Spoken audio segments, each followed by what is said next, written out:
국제부 취재기자 연결해서 좀 더 자세한 상황을 좀 들어보겠습니다. 이란이 지금 이스라엘로 지금까지 알려지기로는 무인기 미사일 다 합쳐서 200여 기를 지금 발사한 것으로 전해지고 있습니다. 이스라엘이 시리아 주재 이란 영사관을 폭격한 지 12일 만에 보복 공격에 나선 겁니다. 네, 이스라엘은 10살 어린이가 중상을 입는 등 일부 피해를 봤는데 즉각 재보복을 다짐한 상황입니다. 국제부 취재기자 연결하죠. 신웅진 기자.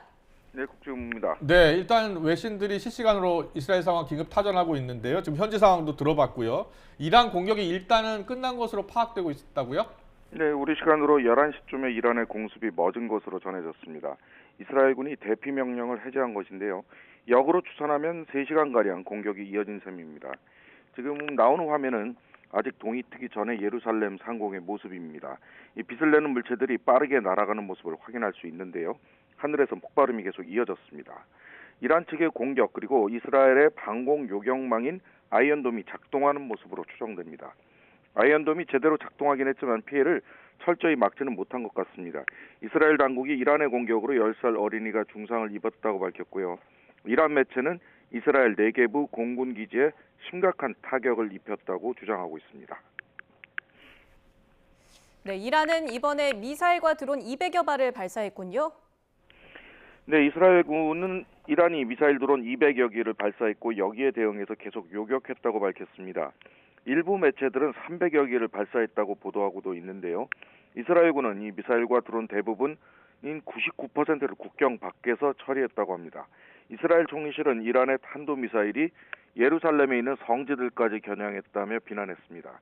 이 다니엘 하가리 이스라엘군 대변인은 현지 시간 13일 저녁 TV 브리핑을 통해서 처음에는 100여 발이라고 말했습니다. 이후에도 공습이 계속 이어지면서 수치가 계속 늘어나고 있는 것입니다. 하가리 대변인은 영공에서 위협을 면밀하게 추적하고 있다면서 무인기 등을 요격하기 위한 방공망을 가동했다고 설명했습니다. 또 이스라엘은 이란의 공습 방어가 일단락되면 대응에 나설 것이라고 예고했습니다. 이스라엘의 항공당국은 이란의 무인기 공격에 대비하기 위해서 모든 항공편의 영공을 폐쇄한다고 말했습니다. 네, 이번 공격이 이루어진 것 보복이다라는 게 이란 측의 주장이죠. 네, 그렇습니다. 이란은 지난 1일 이스라엘이 시리아 다마스쿠스 주재 이란 영사관을 공격한 것에 대해 보복하겠다라고 공언해 왔는데요. 실제로 12일 만에 보복한 것입니다. 이란은 이번 공격을 이스라엘의 범죄 처벌을 위한 것이라며 진실의 약속 작전이라고 이름 붙였습니다. 이란 현지에서는 이스라엘의 공격을 환영하는 강경파들의 집회가 열리는 등 고무적인 분위기인데요. 이번 공격에 앞서서 이란은 호르무즈 해협에서 이스라엘이 운영하는 선박 MSC 에리즈호를 납포하기도 했습니다. 이스라엘군은 이번 납포를 테러 행위로 규정했고 대가를 치를 것이라고 경고했습니다. 이스라엘은 이란의 직접 공격에 대비해서 그동안 모든 군의 비상을 걸고 기존의 가자지구 전쟁 외에도 주변 국가들과의 확전을 대비해왔습니다.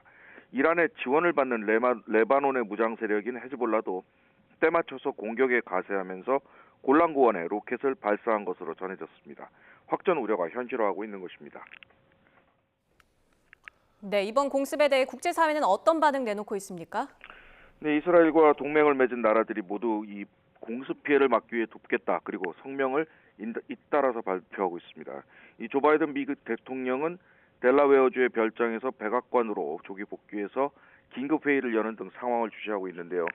미국 국가안보회의는 성명을 통해서 미국은 이스라엘 국민과 함께할 것이며 이란의 이런 위협에 맞서서 이스라엘의 방어를 도울 것이라고 밝혔습니다.